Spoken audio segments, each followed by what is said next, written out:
Superman's darkest fight: why even the Man of Steel can't stop domestic violence.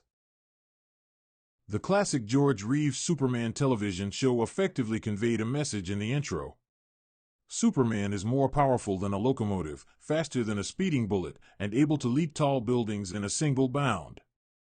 The inference is clear: Superman is more than qualified to tackle the toughest and most dangerous adventures with ease.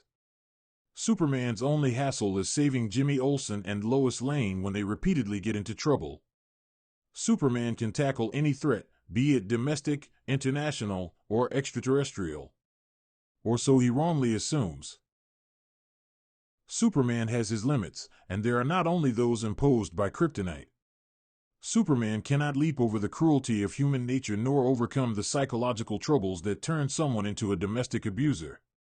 Superman may punch through a wall, but he cannot smash through the wall of legal frustrations that make it impossible for him to play savior. Superman can intervene faster than a speeding bullet, but if his help is not wanted, what can the most powerful visitor from another world do? He can only do what the average human being can. Very little. In the October 1992 two-part story arc, Crisis at Hand, published in Superman, The Man of Steel number 16, written by Louise Simonson with art by John Bogdanove and Dennis Janke, and Superman number 72, written by Dan Jurgens with art by Jurgens and Brad Venkata, readers discovered Superman's most soul-troubling foes aren't Lex Luthor, Brainiac, or Darkseid. It's deeply flawed humans, like a down-and-out white-collar professional who takes out his frustrations by beating his wife. Tragically, Superman's assistance is futile. The iconic hero may be invincible, but he's not completely unstoppable. Even the mighty last son of Krypton can be ineffective against human cruelty, psychological issues, and systemic barriers. A true crisis on regular Earth. Gary Johnson is an unemployed stockbroker who lives with his wife, Andrea, in an apartment next door to Clark Kent. Gary is out of work, largely a result of his volatile temper. He violently takes his frustrations out on his wife. Her cries wake Clark Kent, prompting Superman to intervene. Superman crashes through their window to stop Gary's assault, only to learn Andrea refuses help, and the police, bound by law, are powerless without her pressing charges. Soon after, the hero assumes that while Superman can't do anything, Clark Kent can. Citizen Kent shows up at the police precinct to report domestic abuse, but runs into the same brick wall. Again, since Andrea won't press charges, the police can take no action. Both mild-mannered reporter Clark Kent and the legendary Superman come to bitter realizations. Namely, even if Andrea leaves Gary, how can she support herself and her kids while being trapped by financial fears? Could Superman give her the money? Where would he get it? Do you expect him to rob a bank? In Part 2, Superman, unable to sleep and struggling with his failings, visits Pa Kent and laments, "All these amazing things I can do aren't all that important, and it's the things that I can't do that are killing me." Clark Kent made a lifelong vow to use Superman's powers for good, but those powers can do little when faced with the harsh dynamics of domestic violence. Superman wants to set things right, but he can't. It is not his choice. That choice lies with Andrea, a decision more difficult than the Man of Steel realizes.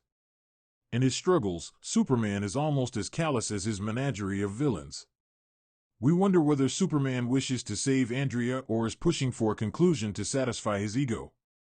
Does he want to save Andrea to protect her, or is he trying to quell doubts that he's not all-powerful by winning? It is a combination of both.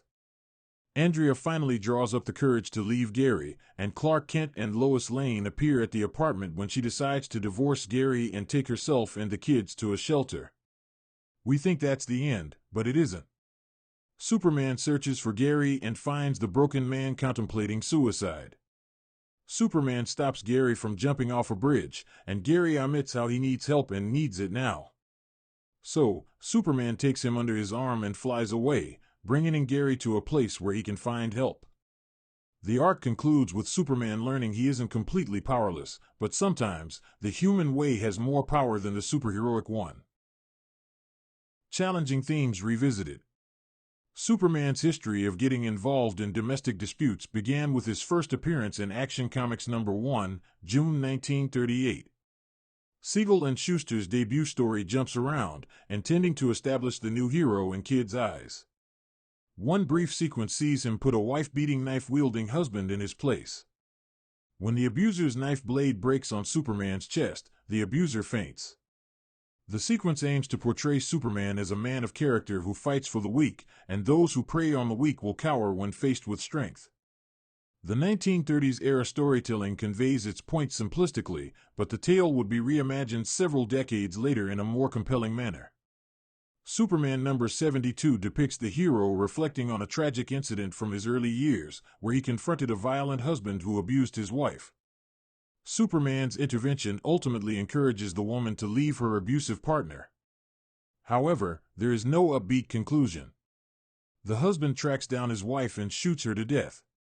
Superman relates the story to Pa Kent, showing the hero remains haunted, confused, and plagued with guilt. In the post-Crisis on Infinite Earths 1990s, the flashback might be a modernized, mature, and darker retelling of the Action Comics #1 incident. Superman's struggles with domestic abusers would continue when he confronted another violent husband in Superman #705, January 2011, titled Grounded Part 4. Unlike the fleshed-out Crisis two-parter, the troubles of a young boy named William serve as a sidebar to Grounded's main arc, Superman's trials and tribulations while living in Chicago. Unlike other Windy City residents, William welcomes Superman's arrival. The boy is looking for a hero to fill the painful void of self-blame and sadness that comes from living with an abusive father. Superman's superhearing and X-ray vision reveal the horrors in William's house, leading to William's rescue. After saving William, Superman proclaims that people can save those in need if they are willing to open their eyes and ears to their plight, suggesting no one needs superhearing or vision. You only have to be willing to see, hear, and act. Sometimes, being superheroic involves little more than being a caring human.